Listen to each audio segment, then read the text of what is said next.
Данияр Сүлейменов, ең бақытты әйел. Өзара түсінісу. Адам өмірін бақытты ететін фактордың бірі бақытты шаңырақ құру. Ал оған жетудің алғашқы қадамы жоғарыда айтылғандай ер мен әйел табиғатының айырмашылығын ұғыну. Ажырасқан адамдардан ажырасу себебін сұрасаңыз, бір-бірімізді түсіне алмадық дейді. Ал араларынан қыл өтпейтін тату жандардан сұрасаңыз, бір-бірімізді жақсы түсінеміз деп жауап береді. Олай болса, түсінісудің сыры неде? Түсінісу немесе өзара тіл табысу, қасымыздағы адамға қалаған нәрсесін беру арқылы одан өз қалаған нәрсемізді алу. Негізгі қағида осы. Яғни, сіз күйеуіңізден қалаған нәрсеңізді алғыңыз келсе, еркелеткенін қаласаңыз, жылулық, тағы басқаларын қаласаңыз, оған да қалаған нәрсесін беруіңіз керек. Адам қасындағы кісіден қалағанын алу үшін мына 3 әдісті қолданады. Қорқытып немесе күшпен тартып алады. Жалынып, жалбарынып алады. Өзара тіл табысу арқылы келісіп алады. Әрине, ең дұрысы 3-ші жол. Сіз де күйеуіңізбен болған қарым-қатынаста түсінісу әдісін қолданыңыз. Өзара тіл табысуға апаратын төте жол күйеуіңіздің ер адам екенін, яғни табиғаты сізден мүлде бөлек екенін ұмытпау. Американдық философ әрі психолог Джон Грей өзінің «Мужчины с Марса, женщины с Венеры» атты кітабында мынадай мысал келтіреді. Джим және Сьюзан есімді ерлі-зайыптылардың үйленгеніне 9 жыл болған екен. Басқалар секілді олар да өмірлерін бір-біріне деген махаббатпен, ыстық ықыласпен бастайды. Бірақ уақыт өткен сайын аралары суи береді. Бір-бірінен бұрынғы махаббат пен жылулықты таппаған соң, ақыр аяғы екеуі де ажырасуға бел буады. Ажыраспас бұрын олар менің әйел мен ерінің қарым-қатынасына арналған семинарына келіп қатысуды ұйғарады.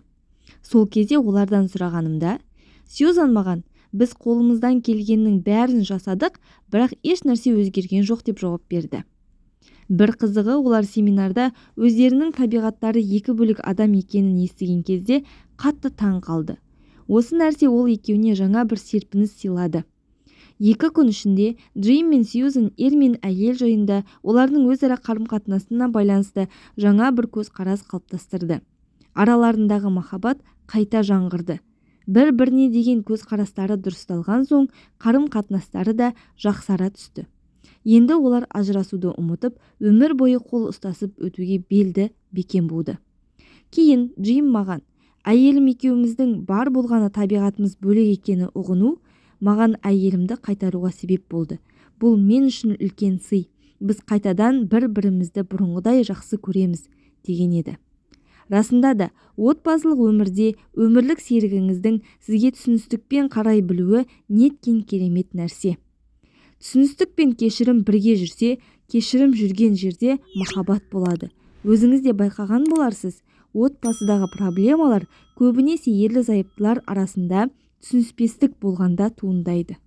Олар бір-бірін жақсы көріп тұрса да түсіне алмай дал болады. Неге?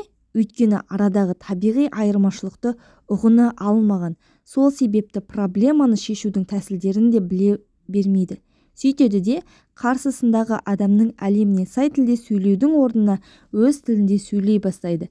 Мәселе болса ушыға береді. Бұл жалпы өмірде адамдар арасында да солай. Есте сақтаңыз, күйеуіңіздің өзіне деген табиғаты, сөйлейтін тілі бар екені ұмытпаңыз. Осыны ескерер болсаңыз, арадағы қарым-қатынас пен ортақ тіл табысу жақсара түседі, әрі оңай болады. Ер мен әйел нені қалайды? Әйел адам еріне қатысты көбінесе мені тыңдамайды, айтқанымды түсінбейді, тиісінше көңіл бөлмейді деп шағымданады. Себебі әйел табиғаты өзіне көңіл аударғанды, бөліскенді және өзін жақын сезінгенді қалайды. Ер кісі болса, басқаның қасында, әсіресе әйелінің алдында өзін қолынан істің бәрі келетін, сенімді және күшті сезінгісі келеді. Қолға алған әр істе әйелі өзін қолдап отырса екен дейді. Әйелінен мақтау сөз есту ер адамға қанат бітіріп, қолға алған ісін жаңа бір қарқынмен жалғастыруға мүмкіндік туғызады. Отбасында өзін сенімді, құрметке лайық екенін сезінген ер адам үйіне тез қайтуға асығып тұрады. Әйеліне деген құрметі де жоғары болады. Ер кісінің үйленген соң іштей қалайтыны әйелінің алдында хас батырдың өзіне айналу. Әйелінің көзіне тұлға ретінде көріне алу. Егер ер адамның осы қалауы орындалса, әйелімен арадағы қатынас нығая түседі. Орындалмаған жағдайда әйелі мен өзінің арасына психологиялық тор құрады. Яғни, ер адам өзіне деген құрметтің жоқ екенін сезінер болса, кейбірі тұйықталып қалады. Енді бірі керісінше күтпеген мінез көрсетіп, сөзде шектен шығып кетеді. Ауыр сөздер де айтып қоюы мүмкін. Себебі кейбір адамда іштей кектену психологиясы қалыптасқан. Үйде басқа, түзде мүлдем басқа адам болып өзгеретін еркектердің осындай проблемасы бар. Яғни құрметке бөлене алмау проблемасы. Есте сақтаңыз, еріңізге деген құрметіңіз оған Алла қаласа кез келген қиындыққа кеуде керіп тұра аламын деген сезімінің оянуына түрткі болсын. Соны қадағалаңыз. Әйел неге еріне байланысты шағымдана береді? Еріне қатысты шағым айту әйелдің жақсы көретін ісінің бірі. Туысқандардың немесе 2-3 әйелдің басы қосыла қалса, ең тәтті тақырыптың біріне айналады. Негізінде шағымданудың ар жағына да күйеуім маған артығырақ көңіл бөлсе екен деген қажеттілік, арман, тілек жатыр. Екінші шағымданудың ар жағында әйел кісінің ерін өзі қалағандай өзгерткісі келетіні тағы бар. Асылында әйел адам ерінің кемшіліктерін жасыру, толықтыру арқылы құрметке бөленеді. Әйел кісі еріне бойындағы кемшілігін саналы түрде өзінің дұрыстауына жағдай тудыруы қажет. Босқа шағымданып, кемшілікті бетке баса беру түбі жақсылыққа апармайды. Себебі әр адам өзін басқаның түсінгенін қалайды. Ең дұрысы, ерінің табиғатын түсіну арқылы оның разылығын алуға күш жұмсау. Есте сақтаңыз, күйеуіңіздің кемшілігін сыртқа шығарудан барынша сақ болыңыз. Мұны шариғатымыз да құптамайды. Көп шағымдана бермеңіз. Қолыңыздан келетін мәселені өзіңіз-ақ шеше салыңыз. Әр істі күйеуіңіздің мойнына жүктеуді әдетке айналдырып алмаңыз. Күйеуіңізді бар кемшілігімен қабылдай біліңіз. Кешіріммен қараңыз және сол кемшіліктерден құтылуға көмектесіңіз. Күйеуіңіздің назарын үнемі өзіңізге қарата бермей, бір мезгіл өз-өзімен болуына да мүмкіндік беріңіз.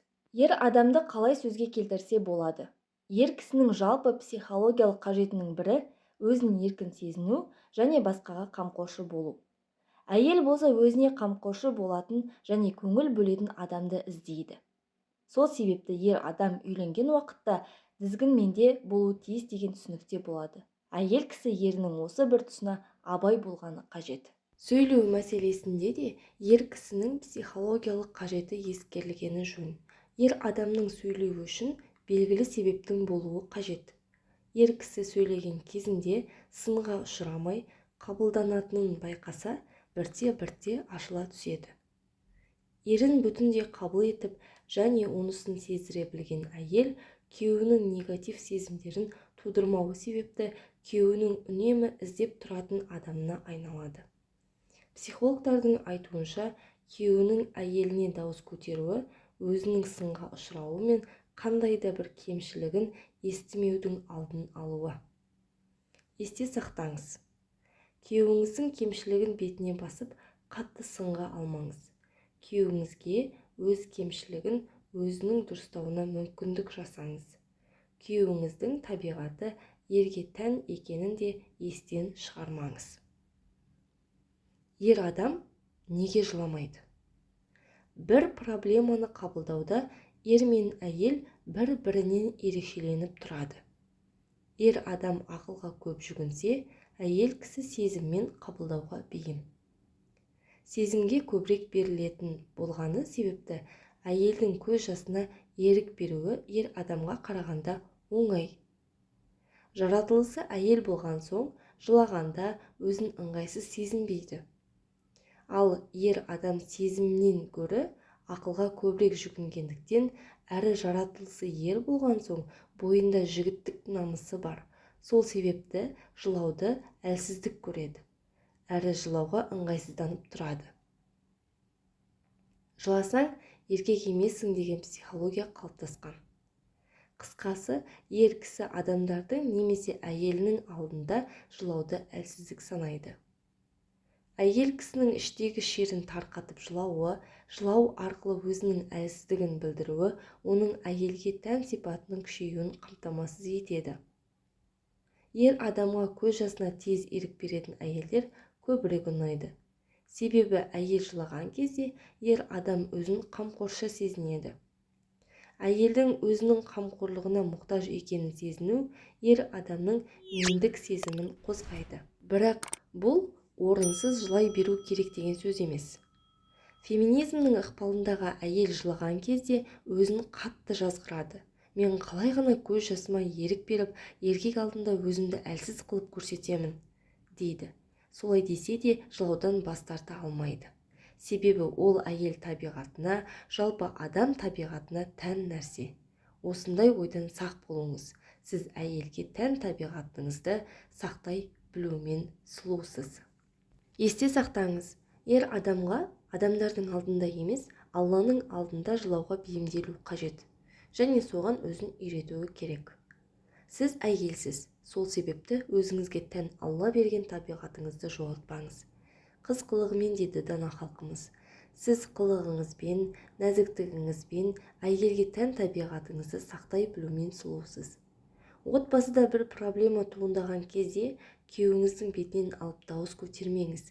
Себебі ер адам ашуға мініп, күшке салып жіберуі мүмкін. Осыдан абай болыңыз. Керісінше еркелей түсіңіз. Халқымыз әйел ашуланса жеңіледі, еркелесе жеңеді дейді. Еркелесеңіз, күйеуіңіздің ашуы тез басылады. Арасында жылап алыңыз, бірақ еріңізді кінәлап жыламаңыз. Кешіріңіз, сізді ашуландырып немесе ренжітіп алдым-ау деп жылаңыз. Сол кезде еріңізде аяушылық сезімін оятасыз. Сізден өзі келіп кешірім сұрайды. Тіпті қателігін де мойындауы мүмкін. Еріңіздің осындай әлсіз тұстарын ұтымды пайдалана біліңіз. Ұмытпаңыз, еркелеу мен жылауда шектен шығып кетіп жүрмеңіз. Әр қайсысын өз орнымен қолдануды үйреніңіз. Күйеуіңіздің ашуын келтіретін не? Адамның кейде ашуға берілетін кездері болады. Ол табиғи нәрсе. Бұл жерде маңыздысы ашуды асқындырып алмау және ашуды тарқату үшін түрлі тәсілдерді қолдана білу. Мысалы, адамға атылғалы тұрған қабаған ит қожайынның тоқта деген бұйрығын естіген кезде бар ашуын ішіне бүгіп райынан қайтады. Сол секілді іштегі ашу да адамның өзінен, яғни қожайыннан қорқу керек. Адам ашудың алдын алуды немесе іште бүгіп тұншықтырып тастауды үйренгені жөн. Бұл әрине бірден бола қоятын іс емес, бірақ адамның оған шамасы жетеді. Ашуды шектен шығармауда жауапкершілік адамның өзіне жүктеледі. Өрт сөндіруші жанып жатқан отты өшіруге қалай асықса, ашуды басуға біз де солай асыққанымыз жөн. Бұл бір. Екіншіден, жанымыздағы адамның ашуын не тудырады, оны да білгеніміз жөн. Әсіресе әйел кісі өзіне мына сұрақты қойғаны абзал. Қай уақытта және не істегенімде күйеуімнің ашуы келеді?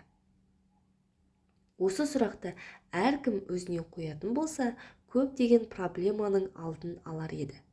Жауабын дұрыс таба білген әйел күйеуін орынсыз ашуландырмаудың жолын үйренеді. Мысалы, қаламды мінеге алыңыз деп беру мен мә деп лақтыра салудың арасында үлкен айырмашылық бар.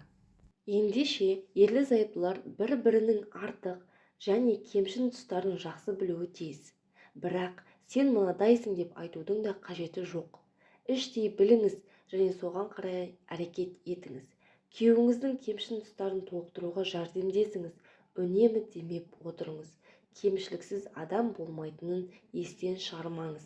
Үйдегі мәселе сыртқа шықпасын, үйде шешімін тапсын, соны қадағалаңыз. Ер мен әйел бір-біріне киім іспеттес, кемшілігін жасырып, жақсылығын асырып отырады. Есте сақтаңыз. Ерлі-зайыптылар бір-бірінің артық және кем тұстарын, нені ұнатып, нені ұнатпайтынын білуге тырысқаны жөн. Қасындағы адамның ашуын не тудыратынын және нені ұнатпайтынын білген адам қарым-қатынаста қателікке аз ұрынады.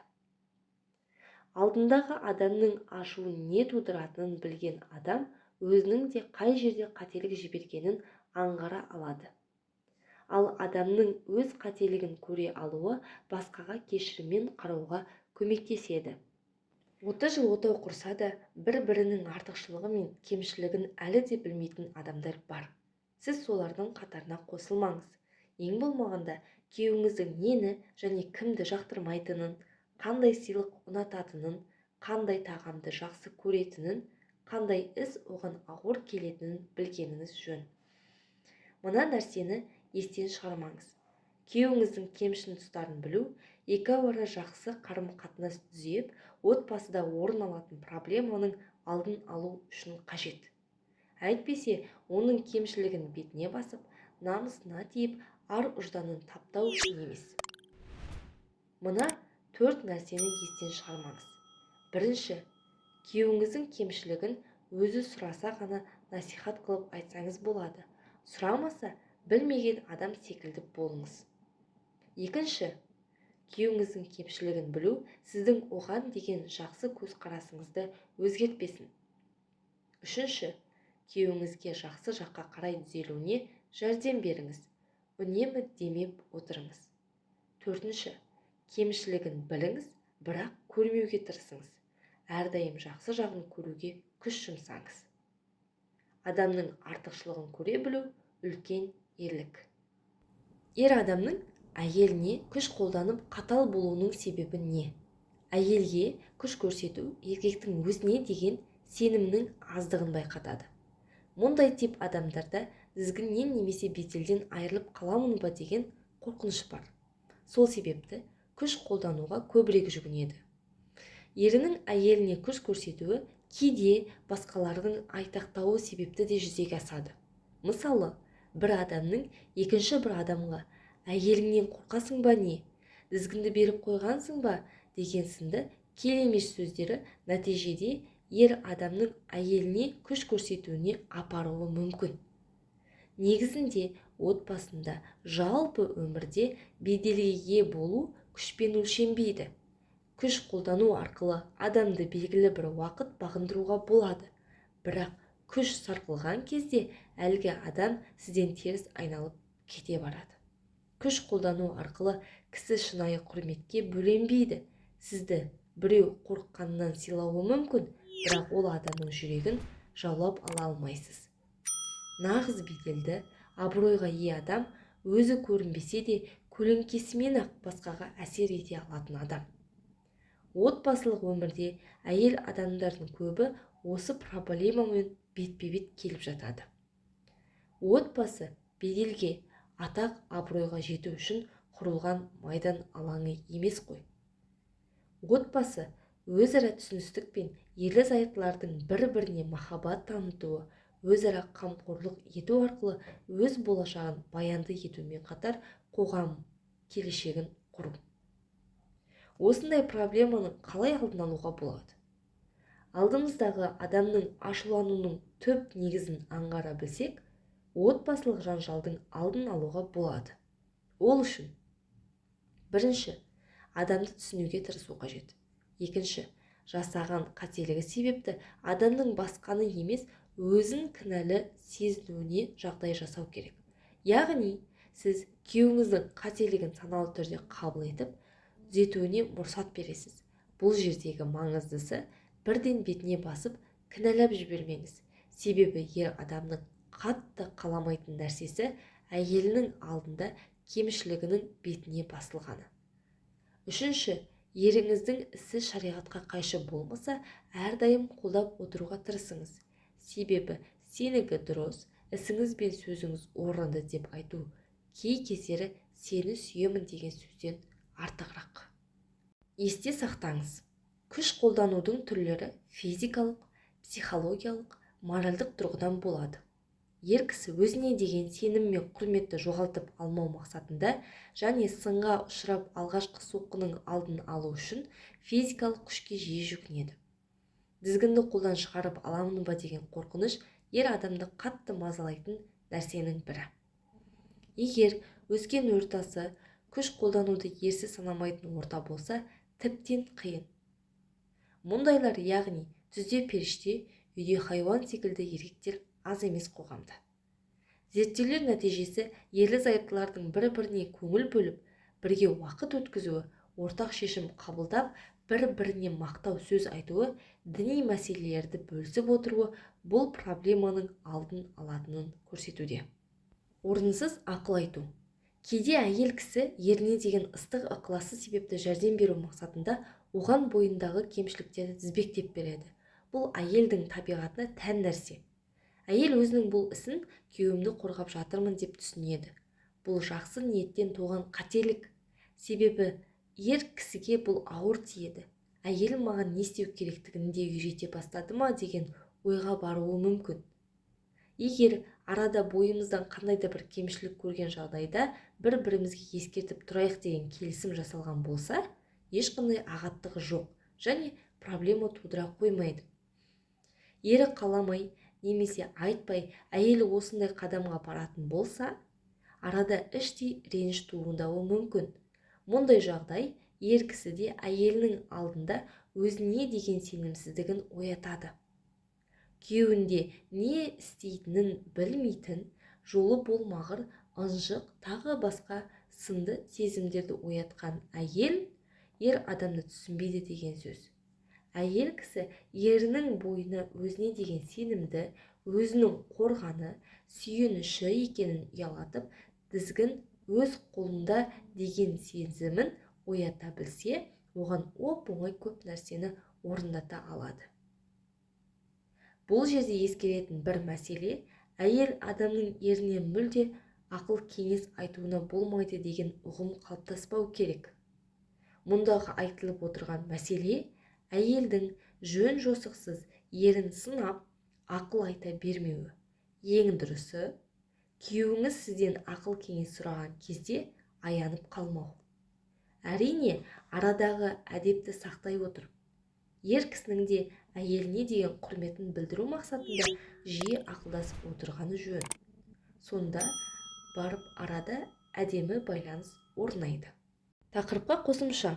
Алла елшісі саллаллаху алейхи уассалам Худайбияда мүшриктермен бейбіт келісімге қол қойып, маңызды істі бітіргеннен кейін сахабаларына: "Енді не дұрыс, құрбандық шалып, шаштарыңды алдырыңдар" дейді. Асхабтан ешкім қозғалмады. Пайғамбарымыз саллаллаху алейхи уассалам екінші рет қайталады. Сахабаларда үн жоқ. Алла елшісі саллаллаху алейхи уассалам үшінші рет бұйырды. Тағы да тым-тырыс. Бірнеше рет берілген бұйрық нәтижесіз қалды. Мән-жайдың байыбына бара алмаған пайғамбарымыз саллаллаху алейхи уассалам ақ некелесі Умму Саламаға барды. "Уә Умму Салама, не болған мына халқыма? Құрбандықтарыңды шалып, шаштарыңды алыңдар" деп қайта-қайта айттым. Ешбір отырған орнынан қозғалар емес деді. Ақыл парасатының үстемдігімен ерекшеленетін Умму Салама бұл жолда қарап қалмады. "Уа Алланың елшісі, егер осы айтқандарыңыздың жүзеге асуын қаласаңыз, далаға шығыңызда ләм-мим деместен өз құрбаныңызды бауыздаңыз, шашыңызды алдырыңыз, істеп болғанша жұртыңызбен тіс жарып әңгімелеспеңіз, сізді көріп олар да қимылдай бастайды" деп ақыл кеңес айтты. Пайғамбарымыз саллаллаху алейхи уассалам сыртқа шығып, ешкімге ештеңе айтпастан құрбандық түйесін ұстап бауыздады. Одан соң шаштарын Хузалық Храш ибн Умаяны шақырып, шашын алдырып, сақал-мұртын бастырды. Мұны көрген сахабалар да түйелерін сойып, шаштарын алдыра бастады. Құрбан шалуға асыққандары сондай бірін-бірі басып кете жаздады деп кейіннен еске алады Умму Салама. Осы оқиға барысында Умму Салама анамыздың даналығына куә боламыз. Деректерде Умму Саламаның Худайбиядағыдай ақылды тоқтамын ислам тарихында бірде-бір әйел көрсете алмаған делінеді. Қабырғасымен кеңесу де ақылдасу да қайырлы іс саналып алғаш рет пайғамбарымыз саллаллаху алейхи вассалам шаңырағында басталды. Біз болсақ әлі күнге шарқ ұрып мұны жете түсіне алмай келеміз. Тіпті оның қай жақта екендігін де таба алмай жүрміз. Әйел затының құқығын қорғаушылармыз деп ойлаған жандардың ой санасы әйел затын әлі күнге дейін төмен санаудан арыла алған жоқ. Алайда біз әйел затын бір бүтіннің жартысы деп бағалаймыз. Екі жарты бір бүтін болу үшін екі жарты бір-біріне тірек, сүйеніш бола білуі керек. Екі жарты қосылғанда ғана адамзаттың бір бүтінге айналатындығына сенеміз. Ол жоқ жерде адамзат та жоқ, пайғамбарлар да, әулиелер де жоқ, исламият та жоқ, ұлт та жоқ. Пайғамбарымыз саллаллаху алейхи вассалам өз әйелдеріне жақсы қарап, үмметіне былай деген: мұсылмандардың имандылық тұрғысынан ең жақсысы, мінез құлқының ең көркем болғаны, сендердің ең көркем мінезділерің әйеліңе ең жақсы қарағандарың. Ең бақытты әйел кітабын оқыған Жансая Бақытбекқызы. Каналыма тіркелуді ұмытпаңыздар. Келесі бөлімде кездескенше, ассаламу алейкум. Айтпақшы, құрметті оқырмандарым, дәл осы кітапты өздеріңізге сатып алғыларыңыз келсе, маған WhatsApp-қа жазсаңыздар болады. Төменге описание бөліміне номерімді қалдырып кететін боламын. Қазақстан бойынша отправка жасаймыз.